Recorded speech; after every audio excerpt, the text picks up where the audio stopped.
Seriously, though, we've heard a lot about extremism recently, a nastier, harsher atmosphere everywhere, more abuse and bother boy behavior, less friendliness and tolerance and respect for opponents. All right, but what we never hear about extremism is its advantages. Well, the biggest advantage of extremism is that it makes you feel good, because it provides you with enemies. Let me explain. The great thing about having enemies is that you can pretend that all the badness in the whole world is in your enemies and all the goodness in the whole world is in you. Attractive, isn't it? So, if you have a lot of anger and resentment in you anyway, and you therefore enjoy abusing people, then you can pretend that you're only doing it because these enemies of yours are such very bad persons.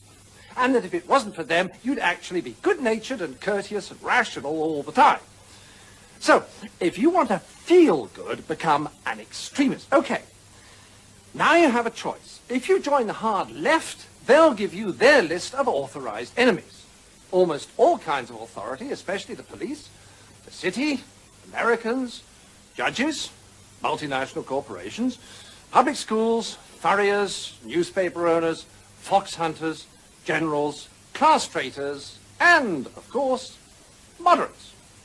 Or, if you'd rather be an extremist on the hard right, no problem, fine, you still get a lovely list of enemies, only they're different ones.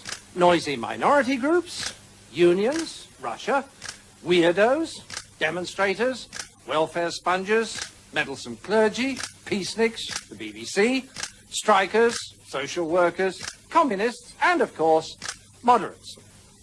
And upstart actors. Now, once you're armed with one of these super lists of enemies, you can be as nasty as you like and yet feel your behaviors morally justified. So you can strut around abusing people and telling them you could eat them for breakfast and still think of yourself as a champion of the truth, a fighter for the greater good, and not the rather sad paranoid schizoid that you really are.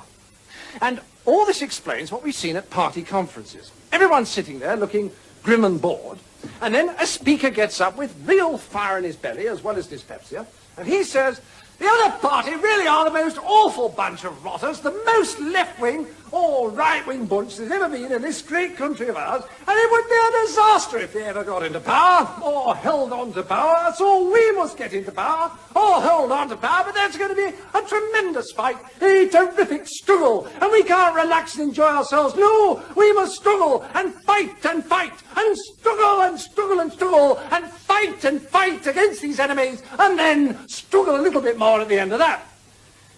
And then the speaker goes and sits down, and there's a lovely warm glow throughout the hall, as if they'd all had tea and crumpets.